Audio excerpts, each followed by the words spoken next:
I want us to talk just a little bit about the Inec chairman, the removal of Mahmoud Yakub, and of course the new son who has been put as the chairman of Inec. Femi Chacha, what's your say?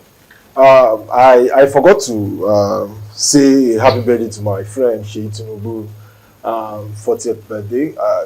I needed to mention that. Then now let me answer the INEC issue. You see, I'm a politician, and I like to look at things from a political point of view. One, no matter who is appointed the INEC chairman, there is no way you can satisfy political parties across board. They will always have one thing to say. However, the outgoing chair tenure has actually expired after serving for 10 years, and the right thing is to actually appoint a new one. Now, what does the Constitution say about appointing such? The power is vested in the president via the Council of State. I think that's what it's called, the Council of State. So, did the president follow protocol? Yes. Now, there's another thing I now find out that I'm learning better as regards politics. When you want to propose something to a house that must approve, I've now learned that you don't put 2 or 3 options. When you give them one option, it lowers the rate of saying no. It's also something about power of negotiation. I imagine if he had pushed forward 3 names, then obviously it would have been difficult to really allow who he really was. But he just brought only one name and allowed everyone to debate, and the majority will always have their way, while the minority will always have their say. So, but as regards the integrity of the person that has been appointed, he has been known to be non-partisan. I think that's the right word.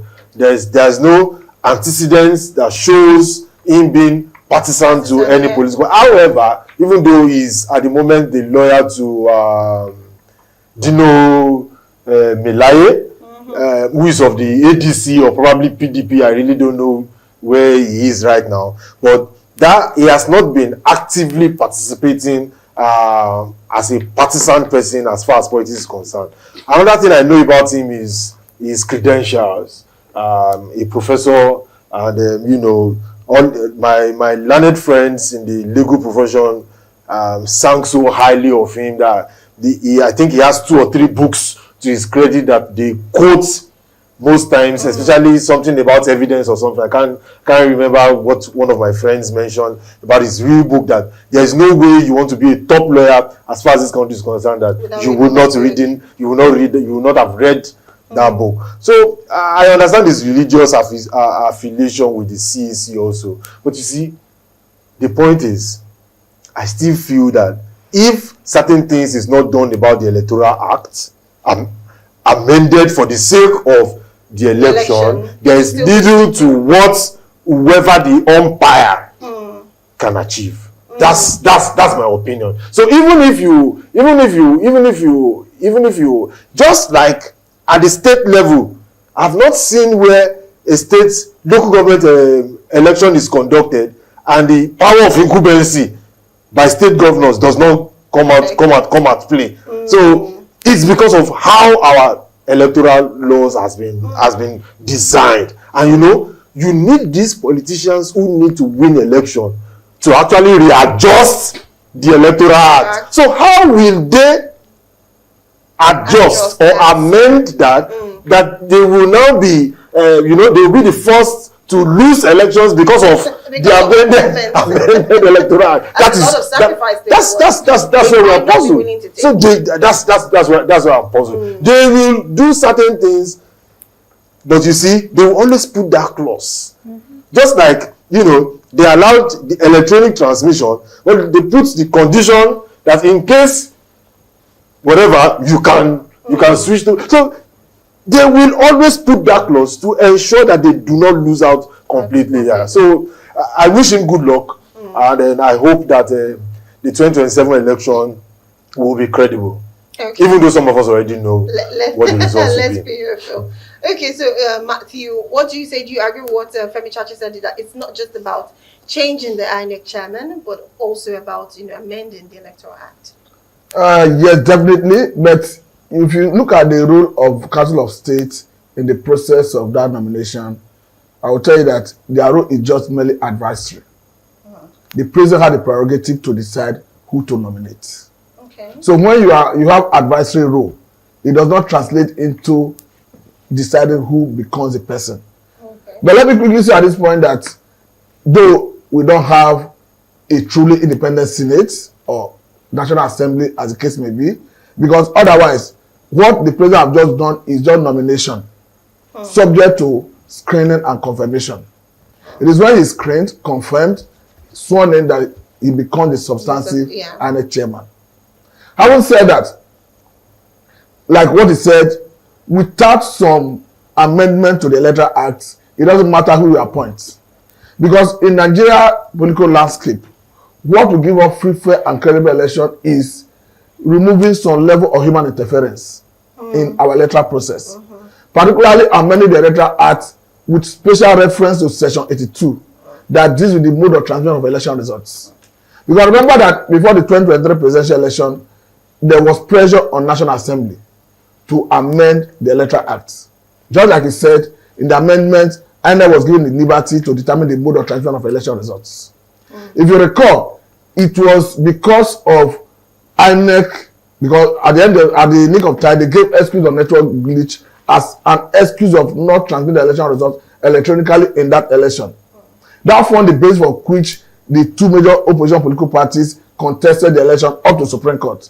Though as we have it, the Supreme Court in its wisdom have seen legitimize the election of Senator Amendemant Tinubu as declared by Inec. Yeah. But we are talking about another election of 2027. And Nigerians across the board have agreed that this current Electoral Act is susceptible to manipulation. But I want to tell you that it doesn't matter who is in the ruling party. The average Nigerian politician will always lash on any lacuna in the Electoral Act. They always take advantage of any shortcoming in the Electoral Act. That's why we advocate that let us amend it to an extent where the Electoral Act will compel INEC that you must transmit election results electronically. Else, let the results be null and void. Because today we have a Tinubu in Aso Rock. Tomorrow it will be someone else. Even if a Tinubu governs Nigeria for 8 years, definitely someone else will be in Aso Rock at some point in time. So what we are saying is let us have institutions that are strong enough that will endure over time, rather than strong individuals. Okay. Let me also say something. From my perspective of politics, I need Nigerians to understand three things, and I'll be very firm with it. One, politicians only rig where they are popular. You can't rig where you are unpopular. So rigging is not our major problem. Our major problem is voter apathy. Because I don't know if you get what I'm trying to say. Because if look at how I disagree with you a little bit. Okay. You see, when it comes to issue of manipulating election at the national level, if you start collecting results, it's understandable that the result move from the unit level to the ward level to local government level to state level and to national level, where of course the other chairman at that level is the coalition officer. But the problem is, even if somebody alleged that the election was not free, fair, and credible, because what the Electoral Act says is that the election have to substantially comply. True. Not that they have to totally comply with the Electoral Act. But the question is, the time allowed by law for the petitioner to prove his case is too short. For you to even start calling for recounting, to even prove your point that actually there was manipulation. So I understand what you are saying, but the challenge I have is that the time allowed by law for a petitioner to prove his case is too short to even start thinking of recounting to prove that there was actually manipulation. You can go ahead with your line of thought. Okay. So I agree with him. Yeah. So I'm of the opinion that people should come out en masse. If you mobilize people enough. Now, the second issue now is, even if you mobilize people enough, we have not found solution to vote buying. So it now becomes an issue of who outbuy. So no, but if we come out en masse beyond the budget of whoever political parties that is willing, there's no way each polling unit sometimes have 1,000 and only maybe 100 we come out. If 900 comes out, for instance, now I'm so sure that vote buying will be minimal, because how much they want to give to, there's no way they want to buy plenty people on the queue that they will not be caught. Of course. But if we have few people, only 50 people at a polling unit, for instance, it's easy to quickly do this, and the people doing the vote buying disperse. So I'm still of the opinion that if we find a way to mobilize and make people come out en masse, there's going to be reduction in rigging, there will be reduction in vote buying. Then number 3, which I also feel is the issue as far as our election is concerned, that we wait for political parties to give us devils, 3 devils, and we choose the lesser devil, rather than we joining political parties and participate in picking somebody you trust. In that, there are so many angles to it. It's just that we don't have enough time for this. But let me quickly say that, you see, I think we should get to a point where we start thinking of independent candidacy. Because if you look at the major political parties, their expression of interest form and their nomination form is always too expensive. That if you don't have deep pocket, you may not be able to purchase it. But if you have independent candidacy, it doesn't matter whether you have money. Once you are popular in your jurisdiction, you can test your popularity at the pool. But there are so many areas we need to think out with. It's just that we don't have time on this.